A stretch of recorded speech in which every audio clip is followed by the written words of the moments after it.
binanatan po ni Atty. Topacio mga kababayan etong ating mga ungas na mga congressman na walang ibang ginawa kundi mang-api. Nakala nyo kung sinong mga santo, mga untouchable mga kababayan na parang linis na linis sa kanilang sarili na kung inyo namang titingnan ay ang papangit pa naman. Sabi ni Topacio mga kababayan, yung mga itsurang Judas, o galing Satanas, lalong-lalo na daw mga kababayan, yung isang may balbas. Sa tingin natin, ang tinutukoy ni Topacio dyan mga kababayan is si Abante. Si Abante na atras Abante mga kababayan. Dati na yung binira ni Topacio Naanya, questionable daw ang kayamanan. Dukha daw yan dati Hindi daw yan ganyan kayaman dati Ngayon, naupo na sa Kongreso mga kababayan questionable na ang kayamanan. At yung isa pang gurami mga kababayan na tinutukoy nitong si Topacio na dating rebelde, dating NPA, hitman ng mga rebelde mga kababayan. Na sa tingin natin, open naman na ito mga kababayan sa mga nananaliksik. Ang tinutukoy ni Topacio dito siguro ay si Paduano. Si Boy Contempt mga kababayan. Na walang ibang ginawa, magpa-contempt at mag-tantrum dyan sa Kongreso. Rebelde yan si Paduano dati Sumuko. At ngayon, akala mo kung sino magpapakulong kahit pa yung mga militar mga kababayan, mga high-ranking na officers ng ating men in uniform. Pinapakulong na ng dating rebelde mga kababayan na si Paduano. Eto daw ngayon mga kababayan. Ang dalawa lang yan sa example. Marami po sila, halos lahat. Sa mga nang-aapi na mga pangit dyan sa Kongreso, panoorin po natin. Pero bago po yan mga kababayan, atin po munang pasalamatan itong napaka-bait at napaka-generous nating viewer na si Melinda $888. Nagpadala po sa atin ng super thanks. Thank you po Melinda $888. Hindi tayo diktadura Yan. Tayo demokrasya. Lahat technique ngayon kung sino inaapi, sila yung mas gusto ng tao. Ba't ganun, di ba? Hindi, may underdog. Hindi naman lahat ng inaapi gusto ng tao. Nagkataon ng mga kababayan na gusto natin ang mga Duterte at siya naman ngayong inaapi. Performance-based din yan Mentality, kung aping-api naman kasi. Opo. Lalo na kung yung mga nang-aapi, ang papangit. Ang papangit. Ang dami dyan sa Kongreso. Hindi lang pangit sa itsura kundi ang mas importante mga kababayan, yung pangit ang kalooban. Yan talaga ang mas malaking impact. Siyempre ng Quadcom, pangit na nga, mapang-api pa. Pangit pa nga, mapang-api pa, sabi ni Topacio. Hindi bali yung siguro kung maganda ka, mapang-api ka, baka mapagpasensyahan pa ng ilan, although masama. Kumbaga, mga amor powers, mga kababayan. Mga amor powers ang datingan. Mapang-api pero maganda.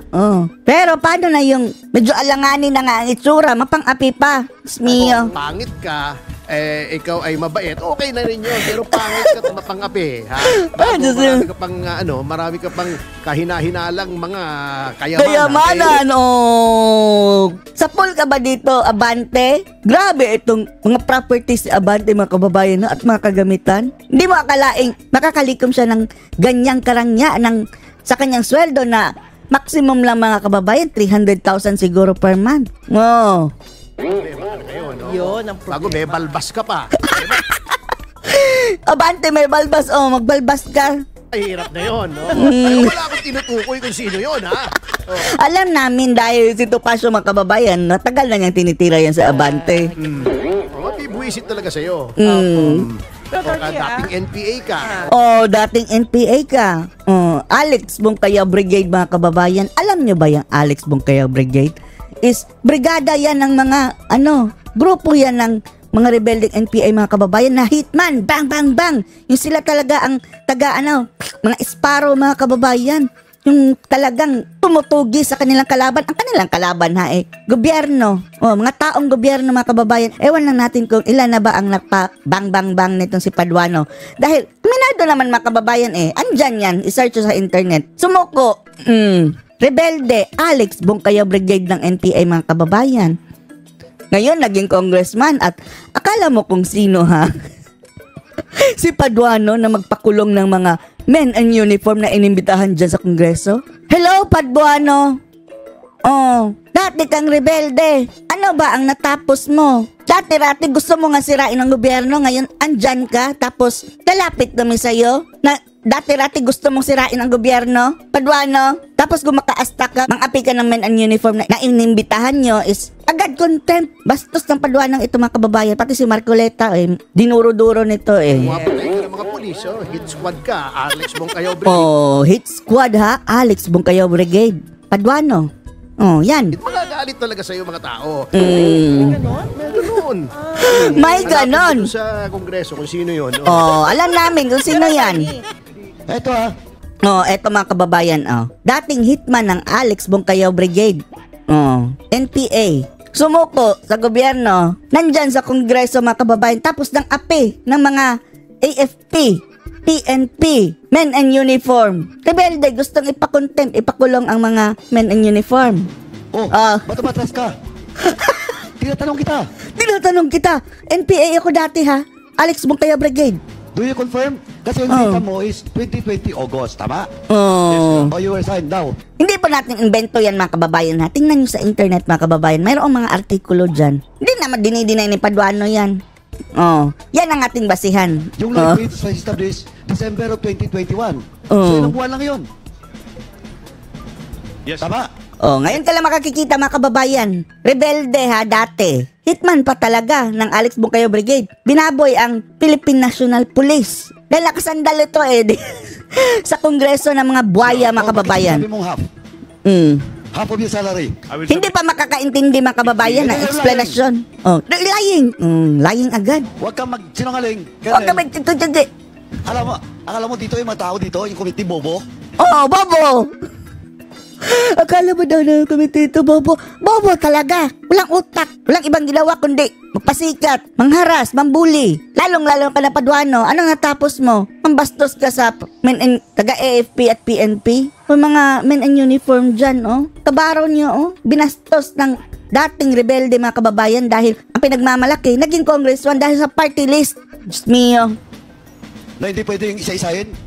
You have said on record when you asked by Chairman Barbers that half of the $200,000 came from your salary. And your salary, 2020 August, you started there, being assigned, and 2021, hindi ko pa sinasabi yung expense Hindi nga marunong mag-English niya mga kababayan niya si Paduano. Pansinin niyo. mo. Yung expenses mo. Tapos, pilit na pilit mag-English mga kababayan. Okay lang yan, hindi marunong mag-English siya, pero wag kang magpa-as if na marunong ka. Paano magiging half of that? How can you earn 100,000 a month for just 1 year or less? You're lying. Mahigit po yun.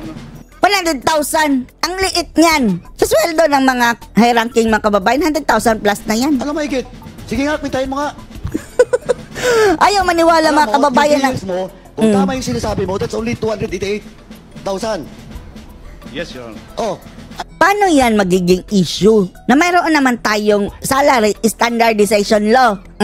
I-question mo yung nagbigay sa kanya ng Ito si Paduano, Baka gusto niya ikumpara mga kababayan ang sahod ng PNP sa sahod niya bilang hitman ng NPA dati. but you started August 2020 and December 2021, saka kayo bumukas. Yung expense mo lahat-lahat. Who are those Ito, Colonel, marami pa kaming tatanong sa'yo. And the next topic, NPA ha, dati? Baka mapakontempt ka. Contempt agad. Saan ka makakakita mga kababayan? Dating NPA, ipapakulong ang active na personnel ng PNP. You refuse to answer? You refuse? Mr. Chairman, with that, I move to cite in contempt. Contempt! Yan agad mga kababayan. Ang dami na yan napakontempt. Si Boy Contempt na yan, Paduano. Kaya lang kayo makakakita na dating NPA nagpapakulong ng mga, mostly ang kanyang pinapakulong mga kababayan, mga men in uniform. Ano masasabi niyo dito mga kababayan sa mga kababuyan dyan sa Kongreso? Nasabi nito, Pasio, ang papangit na nga ng mukha, ang pangit pa ng ugali. Anong masasabi niyo dito? Post your comments below.